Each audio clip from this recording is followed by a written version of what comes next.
Yo folks, what's up? Welcome back to OG DIY. We are doing a DIY oil change on this 2021 Sprinter van. So it's been sitting very low miles for about a year.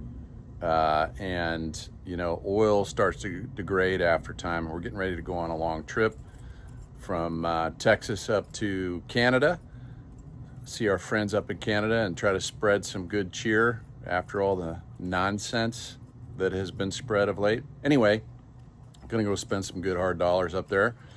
It's time for an oil change.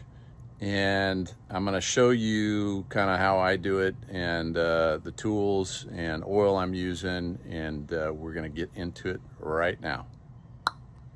This is a 2-liter gasoline turbo, as they say over in the UK, petrol and other countries around the world. So this takes 5W40 and it's a lot of oil. This is the most oil of any of my vehicles. It takes over 10 quarts when you do oil filter and oil change.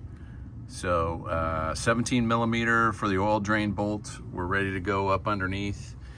And right here is your oil filter.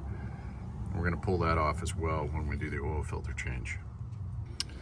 And that one is a 27 millimeter socket that's gonna go on there to pull that housing off so that we can replace the filter that's on the inside of that.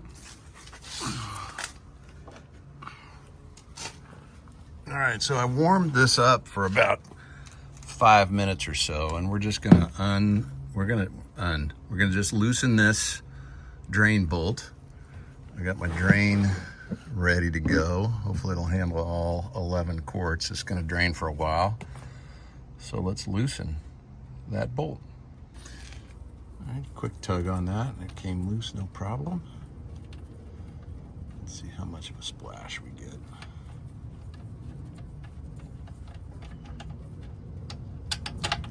Whoop. That was the magnetic, right on the end of here is a piece of magnet. Oop, let me push this a little bit further this way. So kind of keep an eye on it, because your oil will fill up pretty quickly. You gotta open up the air vent. And then when this starts to slow way down, it's gonna drip like right here. So then you gotta move your drain pan the other direction. So I already had some waste oil in there. Hopefully I got enough room and I don't overflow this baby. It's starting to slow down now. So I can push it this way. So I just want to make sure that it catches it when it drops straight down, which it's going to do here soon. All right. Here we go. She's slowing down.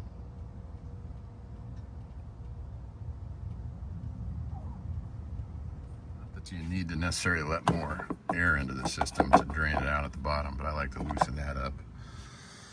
And now let's get this baby loosened. Okay, let's give it a tug here.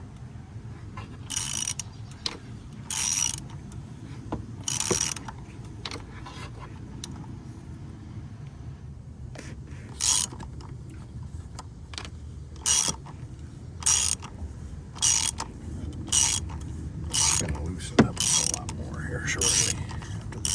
After the threads pull loose, there we go. And then from there, you can really do it by hand.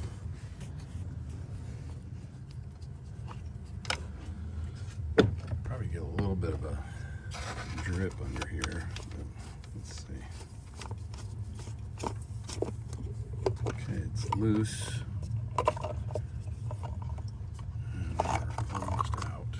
Whoa. Missing something.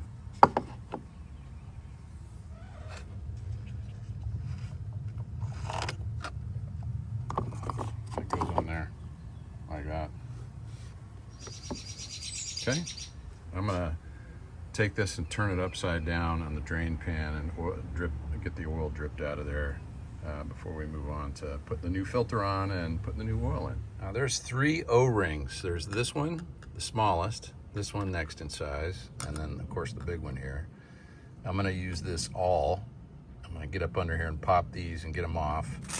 And then the filter package comes with the new set. So always recommend changing over to the new set. So I'll do that now. All right, we're in. New O-rings are on and the new filter is in with this sort of plunger piece or seal piece at the top. So we're ready to put this back in and close it up. And by the way, we're about done dripping under here. So. Okay, we're back in and nicely secure there. Now we're gonna put the drain bolt back on the drain pan. So we still got a reasonable drip going on here. I'm gonna let this go another 5 minutes or so. See if we can get even more of the old oil out of here. We got a similar pace here, so we'll go ahead and put this magnetized oil drain pan plug back in there. And the nice thing was I didn't get any metallic pieces on here. And my copper washer looks great, so could change that in the future if necessary, but we'll put that back in.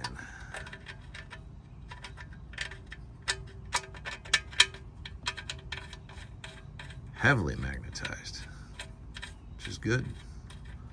Pull all those metal bits away from doing harm.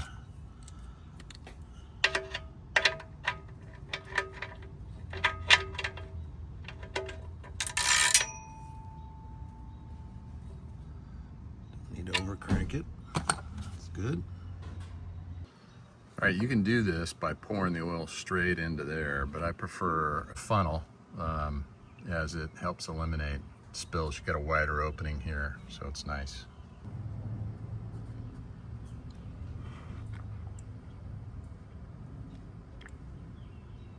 One-handed.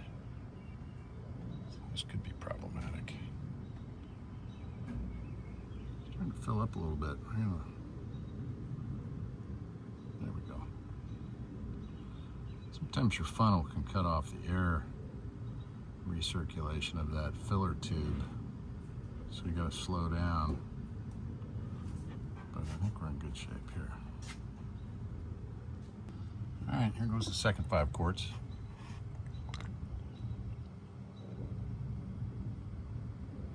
Most oil I've ever put into a 4-cylinder in my life. 10 quarts, almost 11 with the filter change. It's crazy.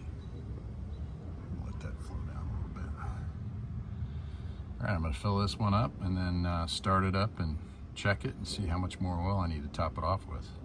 By the way, the dipstick on this Sprinter is kind of funny. Very efficient though. I mean, there's the handle right there. Goes straight down, follow it straight down to the top of the sump. And couldn't be any more direct shot than that. I like it. Now the other thing I would say is when you do check your dipstick, I'm on, you probably can't tell on camera, but I'm on a little bit of a decline. So it could impact what this dipstick's going to show until you flatten out your vehicle. So do your best not to overfill any car, truck of any kind until you're on a flat spot. So I just did the initial dipstick check. Boy, it's easy for me to say. And it's showing right in the middle, but I haven't started the car yet, and the oil filter has not filled up with oil as well. So I anticipate once this is idling and shut off again and let to settle, that this is going to show a slightly lower reading than halfway on the old dipstick. We'll see here shortly.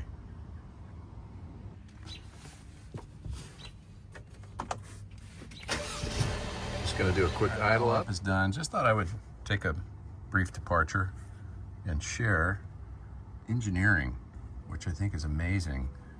There's no fan belts. That means this cooling system is all handled via an electrical pump rather than a fan-driven pump. So maybe an electrical pump is less draw on the overall system and stronger durability. I think this 2-liter turbo gas engine was jointly developed with Nissan, and they put it in their vehicles in addition to Mercedes. So not that that is a hallmark testimony to quality, but it's interesting. This is an advance from your traditional cooling method, which is belt driven. Kind of cool. All right, after filter is in, it's kind of hard to see that, but it's on the very lower end between the two dots, which means more oil is needed. So we did a revving up a little bit and filled up the oil galleys and filled up the oil filter, and as I suspected, after letting it settle, we're on the lower end of the measurement. So we're going to add half a quart or so. All right, that's better. We're about halfway up between the two dots. I put just over a half a quart in, so we're at 10 3/4 quarts. It can take up to 11 on a full oil and filter change, so I'm going to wait until I've got this thing leveled, because again, I'm on a decline and that could be impacting the measurement. So I think I'm good for now. All right, gang, that's the quick oil change on the 2021 Sprinter van, and that's a turbo 2-liter petrol gasoline engine. As I said at the outset, it is probably 1,000 miles below the 3,000 usual oil change mark. The reason I do it so frequently is this is a small liter turbo. The turbos heat up, a lot of stress on the engine, so I'm going to change the oil much more frequently than manufacturers recommend. And this sat, better part of a year with only being driven maybe 5 or 10 times.